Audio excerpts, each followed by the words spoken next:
Plus വണ്ണിന്റെ result ഇന്നലെ എത്തി. ഇനി നമുക്ക് അതിന്റെ തുടർ നടപടികൾ എന്നുള്ള രീതിയിൽ കൂടെ പല കുട്ടികൾക്കും പലതും തീരുമാനിക്കാനുണ്ട്. നമ്മൾ ഇന്നലെ ആ റിസൾട്ട് വന്നപ്പോൾ നമ്മുടെ മനസ്സിൽ കുറെ തീരുമാനങ്ങളുണ്ട്. ഇന്നത് എഴുതണം, ഇന്നത് എഴുതണ്ട, ഇല്ലെങ്കിൽ റീവാലുവേഷൻ കൊടുക്കണോ, ഇങ്ങനെയുള്ള പല തീരുമാനങ്ങൾ ഇങ്ങനെ മാറി മറിഞ്ഞു വരുന്നുണ്ട്. അത് ഇന്നാവുമ്പോഴത്തേക്ക് അതിന് മാറ്റങ്ങൾ ഉണ്ടാവും. എന്ന് പറഞ്ഞാൽ പോയി ഓരോ ദിവസങ്ങൾ കഴിയുമ്പോൾ നമ്മുടെ തീരുമാനങ്ങൾക്ക് ചേഞ്ച് ഉണ്ടാവും. അപ്പൊ അതിങ്ങനെ കുറച്ച് ഇതാവുമ്പോഴത്തേക്ക് നിങ്ങളുടെ ഫൈനൽ തീരുമാനം കറക്റ്റ് ആയിട്ട് എത്തത്തുള്ളൂ. അതുകൊണ്ട് നിങ്ങൾ ഉടനെ ഓരോ തീരുമാനങ്ങൾ എടുത്ത് ഫൈനലാണെന്ന് വിചാരിക്കേണ്ട. കാരണം കാര്യങ്ങൾ കേട്ടും പലയിടത്തു നിന്നുള്ള അഭിപ്രായങ്ങളും ഒക്കെ അറിഞ്ഞ് വേണം നിങ്ങൾ ഫൈനലൈസ് ചെയ്യാൻ നിങ്ങളുടെ ഡിസിഷൻ. എന്ത് ചെയ്യണം എന്നുള്ളത് അത് വളരെ ഇമ്പോർട്ടന്റ് ആണ്. നമ്മുടെ ഇന്നത്തെ വിഷയം അതാണ്. അതിന് മുൻപായിട്ട് നമ്മുടെ ഈ വർഷത്തെ ജയപരാജയങ്ങൾ എത്ര പെർസെന്റേജ്, എത്ര പേർ, അത് വളരെ ഇമ്പോർട്ടന്റ് ആണ്. നിങ്ങളെ സംബന്ധിച്ചിടത്തോളം ആരും അറിയാതെ പോകുന്ന വളരെ വലിയൊരു സത്യമാണ്. പക്ഷെ അറിയേണ്ടതായിട്ടുള്ളതാണ്. നമുക്കറിയാം, ഒരു എക്സാം എഴുതാൻ പോകുമ്പോൾ, നിങ്ങൾ ഉൾപ്പെടുന്ന ഒരു എക്സാം എഴുതാൻ പോകുമ്പോൾ എത്ര പേര് എഴുതി, എത്ര പേരൊക്കെ ജയിക്കുന്നുണ്ട്, എത്ര പേരൊക്കെ തോക്കുന്നുണ്ട് എന്നൊക്കെയൊന്ന് അറിയണമല്ലോ. അത് അറിയുമ്പോഴല്ലോ എന്നൊക്കെയുള്ളൊരു നമ്മൾ അറിയപ്പെടാതെ പറയുന്ന ഒരു സംഭവം അത് നമുക്ക് അറിയാനുള്ളതാണ്. നോക്കി, ടോട്ടൽ 4,10,190 കുട്ടികളാണ് ഈ വർഷം പ്ലസ് വൺ എക്സാം എഴുതിയത്. അതിനുള്ളിൽ പാസ്സായെന്ന് പറഞ്ഞാൽ 30% ഓർ എബോ, അതാണല്ലോ നമ്മുടെ പാസ് പെർസെന്റേജ്. 30% താഴെ വരുമ്പോഴാണ് ഫെയിൽ ആവുന്നത്.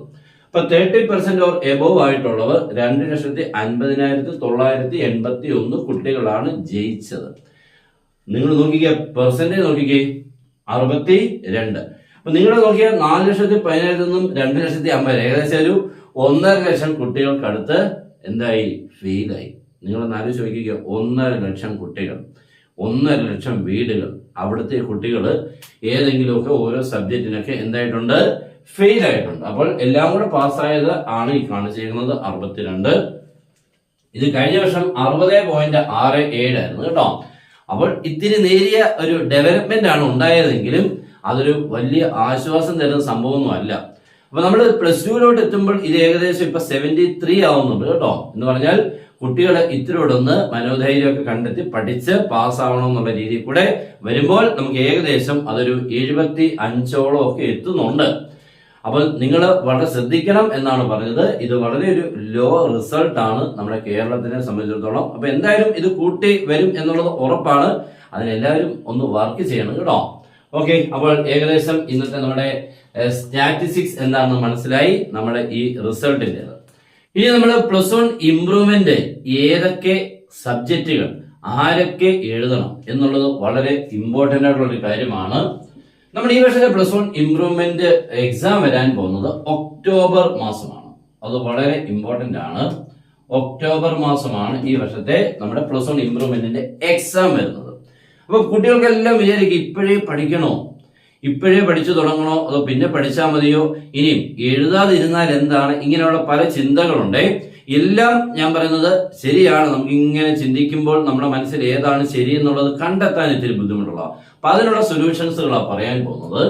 നിങ്ങൾ എന്തായാലും പ്ലസ് വൺ ഇംപ്രൂവ്മെന്റിന് ഇപ്പോൾ നിങ്ങൾ അപ്ലൈ ചെയ്യുന്നെങ്കിൽ, കൊടുക്കുന്നെങ്കിൽ, ഇംപ്രൂവ്മെന്റിനുള്ള സമയമായിട്ടില്ല, അപ്ലൈ ചെയ്യുന്നവർ നമ്മൾ ഏതൊക്കെയാണ് എഴുതേണ്ടതെന്നുള്ളതിനെ കുറിച്ചുള്ള ഒരു ധാരണ നമുക്ക് കുറച്ച് സമയം കൊണ്ട് എടുക്കാൻ പറ്റുന്നതേ ഉള്ളൂ.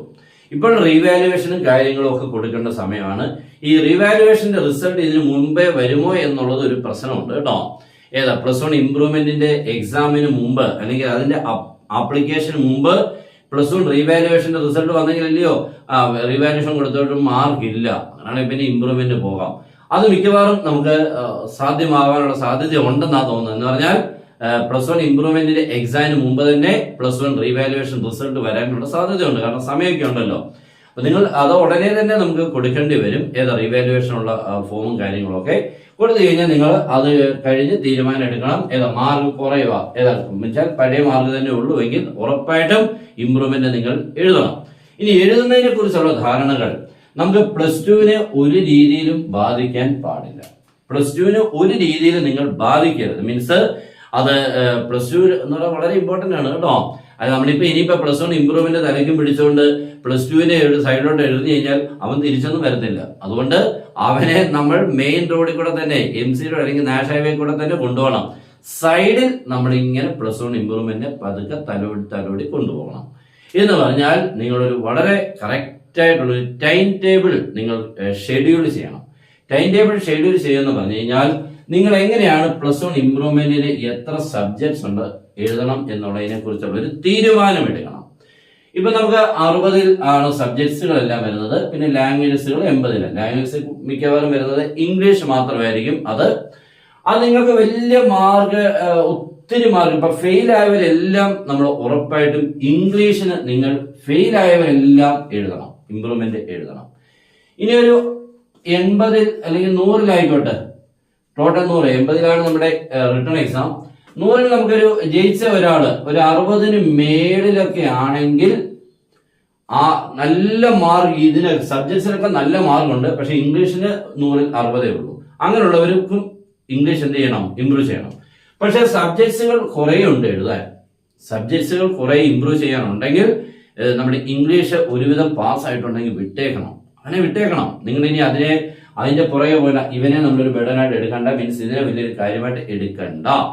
സബ്ജക്ട്സുകൾ എഴുതാറുണ്ടെങ്കിൽ, പക്ഷെ സബ്ജക്ട്സുകളൊന്നും ഇല്ല, അതൊക്കെ ഒരുവിധം നല്ല അടിപൊളിയായിട്ട് നിൽക്കുകയാണെങ്കിൽ, വലിയ സൗണ്ടായിട്ട് നിൽക്കുകയാണെങ്കിൽ, നല്ല മാർക്കായിട്ട് നിൽക്കുകയാണെങ്കിൽ നിങ്ങൾക്ക് ഇവനെ നന്നായിട്ട് എഴുതാം. അപ്പോൾ ജയിച്ച ഒരു വ്യക്തി ഇംഗ്ലീഷ് എഴുതണോ വേണ്ടയോ എന്നുള്ളത് ഡിപ്പെൻഡ്സ് അപ്പോൺ ദ സബ്ജക്ട്സ് ആണ്. സബ്ജക്ട്സുകൾ എഴുതാനുണ്ടെങ്കിൽ ഇംഗ്ലീഷിനെ വിടുക, സബ്ജക്ട്സുകൾ ഇംപ്രൂവ്മെന്റിന് ഇല്ല എങ്കിൽ ഇംഗ്ലീഷിനെ എഴുതണം. ഓക്കെ, അങ്ങനെ. അപ്പോൾ അവന്റെ കാര്യത്തിൽ ഒരു തീരുമാനമായി. ഇനി സബ്ജക്ട്സുകൾ 60, അത് മെയിൻ ആയിട്ട് നമുക്ക് ഫിസിക്സ്, കെമിസ്ട്രി, മാത്സ്, ബയോളജി, പിന്നെ ഈ അക്കൗണ്ടൻസി ഒക്കെ ഉണ്ട് എല്ലാം. അത് ഞാൻ പിന്നെ കൂടുതൽ അതിനെ കുറിച്ചോട്ട് പോകുന്നില്ലെന്നേ ഉള്ളൂ കേട്ടോ. ഓക്കെ, അപ്പോൾ ഇതിനുള്ളില് നിങ്ങൾക്ക് ചില സബ്ജക്ട്സുകൾക്ക് മാർക്ക് ഉണ്ടാവും, ചില സബ്ജക്ട്സിന് മാർക്ക് ഉണ്ടാവില്ല. ഇതിനകത്ത് എന്തായാലും നിങ്ങൾ മാത്സിനെ അത്ര മോശമാക്കേണ്ട, 2 ബയോളജിയും അതുമൊക്കെ ഇച്ചിരി ഇമ്പോർട്ടന്റ് ആണ്. നീറ്റിന് മാത്രം എന്ന് ഉള്ളവര് കേട്ടോ. പക്ഷെ ഈ നീറ്റിന് മാത്രമായിട്ട് ഒരിക്കലും ഞാൻ പറഞ്ഞ എപ്പോഴും അതിന് മാത്രമേ ഞാൻ പോവുള്ളൂ എന്നുള്ളൊരു തീരുമാനം നിങ്ങൾ എടുക്കരുത്. നമ്മളെപ്പോഴും ബി പ്ലാനൂടെ വേണം, പ്ലാൻ ബിയും കൂടെ വേണം കേട്ടോ. അപ്പോൾ നീറ്റിന് വേണ്ടി നോക്കുമ്പോൾ ബയോളജി മസ്റ്റ് ആണ് മാർക്ക് ഇത്തിരി കൂടുന്നത്. ഇനി നിങ്ങൾ ഈ പി സി എമ്മിനുള്ളില് മിക്കവാറും ഇവനായിരിക്കും ഏറ്റവും ലോ മാർക്ക് ആവാൻ സാധാരണ ഒരു 80% കുട്ടികൾക്കും. അല്ലാത്തവർക്ക് മാത്സിന് ഒരുവിധമൊക്കെ എഴുതിയിട്ടുണ്ടെങ്കിലും 80% സ്റ്റുഡൻസിനും ഈ 3 സബ്ജക്ട്സിൽ മാത്സിന് ഏറ്റവും ലോ ആവാനുള്ള സാധ്യതയുണ്ട്. അപ്പോൾ ഫെയിൽ ആയവരെ എല്ലാവരും എഴുതണം കേട്ടോ. ഫെയിൽ ആയിരിക്കും എല്ലാ സബ്ജക്ട്സും. ഫെയിൽ ആയിട്ടുണ്ടെങ്കിൽ എഴുതണം. ഇപ്പൊ 4 ഫെയിൽ ആയിട്ടുണ്ടെങ്കിൽ നമുക്ക് ഇമ്പ്രൂവ് ചെയ്യാനുള്ള വഴിയില്ല, നമുക്ക് 3 എണ്ണമേ എഴുതാൻ പറ്റുള്ളൂ. അങ്ങനെ ഒരെണ്ണമുണ്ട്, ഒരെണ്ണത്തിനെ വിട്ടേ പറ്റൂ കേട്ടോ. നമുക്ക് 3 എണ്ണമേ പറ്റുള്ളൂ ഇമ്പ്രൂവ് ചെയ്യാൻ. അപ്പോൾ ഫെയിൽ ആയിട്ടുണ്ടെങ്കിൽ നിങ്ങൾ ഏതൊക്കെയാണോ അത് നിങ്ങൾ ഇമ്പ്രൂവ്മെന്റിന് എഴുതണം. ഇനി മാർക്കിനെ വരുമ്പോൾ നമുക്ക് ഒരു 60 മാർക്കിൽ നിങ്ങളുടെ ഒരു കഴിവുണ്ടല്ലോ, പഠിക്കാനുള്ള ഒരു ആഗ്രഹം, ആവശ്യം, അങ്ങനെയൊക്കെയുള്ളത് നോക്കി വേണം എഴുതുന്നതിന്റെ എണ്ണം കൂട്ടാൻ. കാരണം ഞാൻ പറഞ്ഞു എഗെയിൻ +2 ഈസ് വെരി ഇമ്പോർട്ടന്റ്. ഇവനെ നിങ്ങൾ കരുതിക്കോണം. ഇവനെ നമുക്ക് ഒത്തിരി പഠിക്കാനുണ്ട്, ഇവന്റെ ഇരട്ടി പഠിക്കാനുള്ളത്. +1ന്റെ ഇരട്ടി നമുക്ക് +2ന് പഠിക്കാനുണ്ട് കേട്ടോ. പിന്നെ നമ്മുടെ ക്ലാസ് ഉണ്ട്, നിങ്ങൾക്ക് ജോയിൻ ചെയ്യാം. +2ന്റെ റെഗുലർ കോഴ്സിന് ജോയിൻ ചെയ്യാം, +1ന്റെ ഇംപ്രൂവ്മെന്റ് കോഴ്സിന് ജോയിൻ ചെയ്യാം. ഏതൊക്കെ സബ്ജക്ട്സുകളാണ് വേണ്ടതെന്ന് പറഞ്ഞാൽ മതി. നമ്മൾ അടിപൊളിയായിട്ടുള്ള ക്ലാസ് നിന്ന് നിങ്ങൾക്ക് നന്നായിട്ട് മാർക്ക് കിട്ടുന്ന എല്ലാ കാര്യങ്ങളും കിട്ടുന്നതാണ്. നിങ്ങൾക്ക് ഉറപ്പിച്ച് ജയിക്കുന്ന എല്ലാ ഇൻസ്ട്രക്ഷൻസും തരും. അതാണ് നമുക്ക് ഏറ്റവും വേണ്ടത്. അല്ല കുറെ കാര്യങ്ങൾ തന്നുകൊണ്ട് കാര്യമില്ല, എങ്ങനെ പഠിച്ചാണ് ജയിക്കേണ്ടത് എന്നുള്ളത് കൃത്യമായിട്ട് തന്നാണ് ക്ലാസ്സുകൾ. ജോയിൻ ചെയ്യാൻ തന്നുള്ള നമ്പർ നിങ്ങൾക്ക് കോൺടാക്ട് ചെയ്യാം. ഓക്കെ, അപ്പോൾ ഞാൻ പറഞ്ഞത് നമുക്ക് 60 ആണ് നമുക്ക് വേണ്ടത്. 60 നമുക്ക് ഇപ്പൊ 18 ജയിക്കാൻ വേണ്ടത്. ഈ 18 മാർക്കില് എന്തുമാത്രം ഇപ്പൊ ജയിച്ചവര് ഒരു 30 മാർക്കുണ്ട്. ഈ 60 30 മാർക്കുള്ള ഒരു കുട്ടി, നമുക്കിപ്പം ഫിസിക്സിന് 60 30, ഇയാളെ ഇംപ്രൂവ് ചെയ്യണോ വേണ്ടയോ എന്നുള്ളത് മറ്റുള്ള സബ്ജക്ട്സുകളെ ഡിപ്പെൻഡ് ചെയ്ത് വേണം. എന്ന് പറഞ്ഞാൽ അത് കെമിസ്ട്രി, മാത്സ്, ബയോളജി ഇങ്ങനെയുള്ള അതിന്റെയും കൂടെ മാർക്ക് നിങ്ങൾ നോക്കി വേണം ഇംപ്രൂവ്മെന്റ് നടത്താൻ. 2, നമ്മുടെ ഇപ്പൊ കീം എൻട്രൻസ് എഴുതുന്ന ഒരാള് മാത്സിന് ഒരു 60 30 ഉള്ളുവെങ്കിൽ അവന് ഉറപ്പായിട്ടും നിങ്ങൾ എന്ത് ചെയ്യണം? ഇംപ്രൂവ്മെന്റിന് വേണ്ടി സെലക്ട് ചെയ്യണം. കാരണം കീമിന് മാത്സ് വളരെ ഇമ്പോർട്ടന്റ് ആണ്. പകുതിയും മാത്സിൽ നിന്നുമാണ് അവർ എടുക്കുന്നത്. അപ്പോൾ +1 +2ന്റെ അല്ലെങ്കിൽ +2ന്റെ മാർക്ക് നമുക്ക് കൂട്ടുന്നത് എപ്പോഴും നല്ലതാണ്. +2ന്റെ ആണ് മെയിൻ ആയിട്ട് എടുക്കുന്നത്. ഞാൻ പിന്നെ +1ന് പഠിച്ച് കൂടുതലാക്കുന്നത് നമ്മുടെ എൻട്രൻസ് എക്സാമിന് വേണ്ടി പ്രയോജനപ്പെടുത്തണം. ഇല്ലെങ്കിൽ നമുക്ക് എൻട്രൻസിന് മാർക്ക് കുറഞ്ഞു കഴിഞ്ഞാൽ പ്രയോജനമില്ല. അതുകൊണ്ട് കീമിനൊക്കെ അല്ലെങ്കിൽ നമ്മുടെ എഞ്ചിനീയറിംഗ് എൻട്രൻസുകൾ എഴുതാൻ താല്പര്യമുള്ള കുട്ടികൾ മാത്സിനെ നിങ്ങൾ ഇംപ്രൂവ് ചെയ്യാൻ സെലക്ട് ചെയ്യണം. നെക്സ്റ്റ് നമ്മുടെ കെമിസ്ട്രി അതുപോലെ ഫിസിക്സിനെയൊക്കെ ഞാൻ പറഞ്ഞ പോലെ മറ്റുള്ള സബ്ജക്ട്സുകൾ എഴുതാനുള്ളതിനെ ബേസ് ചെയ്ത് വേണം സെലക്ട് ചെയ്യാൻ. ആകെ 3 എണ്ണമേ നിങ്ങൾക്ക് സെലക്ട് ചെയ്യാൻ പറ്റുള്ളൂ എന്നുള്ള കാര്യവും ഓർക്കുക. ഓക്കെ, ഇനി ചെല്ലുണ്ട് 3 എണ്ണം ഒരെണ്ണം ഞാൻ തോറ്റു മറ്റുള്ളതെല്ലാം ജയിച്ചു.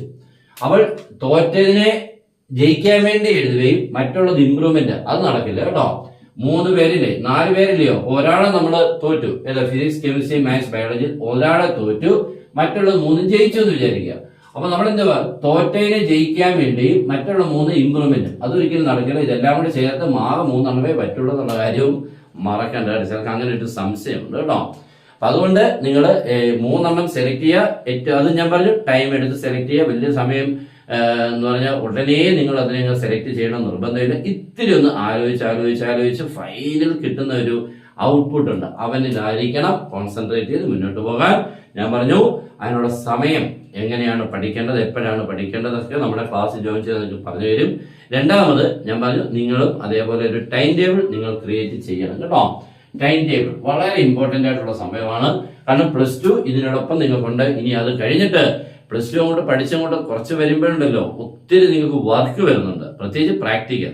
അതിന്റെ റെക്കോർഡ് ബുക്ക് അത് സ്കൂളിൽ പോയി ചെയ്യണം, പിന്നെ എക്സ്ട്രാ ക്ലാസ്, ഇങ്ങനെ കുറേ സംഭവങ്ങൾ നിങ്ങളെ പിടികൂടും. ഈ സമയത്തൊക്കെ +1 ഇംപ്രൂവ്മെന്റ് കറക്റ്റായിട്ട് കൊണ്ടുപോകാൻ ബുദ്ധിമുട്ട്. അതുകൊണ്ടാണ് ഒരു ടൈം ടേബിൾ ആ രീതിയിൽ കൂടെ വേണം. അതിന്റെ ക്ലാസ്സുകളൊക്കെ അല്ലെങ്കിൽ അതിന്റെ വീഡിയോസൊക്കെ നമ്മൾ ഉടൻ തന്നെ വരും. ഇനി എല്ലാ കാര്യങ്ങളും നമ്മൾ നിങ്ങൾക്ക് വേണ്ട എല്ലാം കൃത്യമായിട്ട് ഈ ചാനലിൽ കൂടെ നിങ്ങളിലൂടെ എത്തിച്ചിരിക്കും. നിങ്ങൾക്ക് പ്രയോജനകരമാവുന്ന കാര്യങ്ങളായിരിക്കും മാക്സിമം നമ്മൾ ഉൾപ്പെടുത്തുന്നത്. ഓക്കെ, അപ്പോൾ ഇന്നത്തെ ഈ സെഷൻ കംപ്ലീറ്റ് ചെയ്യാണ്. ഇതേപോലുള്ള സെഷൻസുകൾ എപ്പോഴും വരും. നമ്മുടെ ചാനൽ മാക്സിമം ഫോളോ ചെയ്യുക, മാക്സിമം ഒന്ന് ഷെയർ ചെയ്യുക. എല്ലാവർക്കും ബെസ്റ്റ് വിഷസ്, ഗുഡ് ബൈ.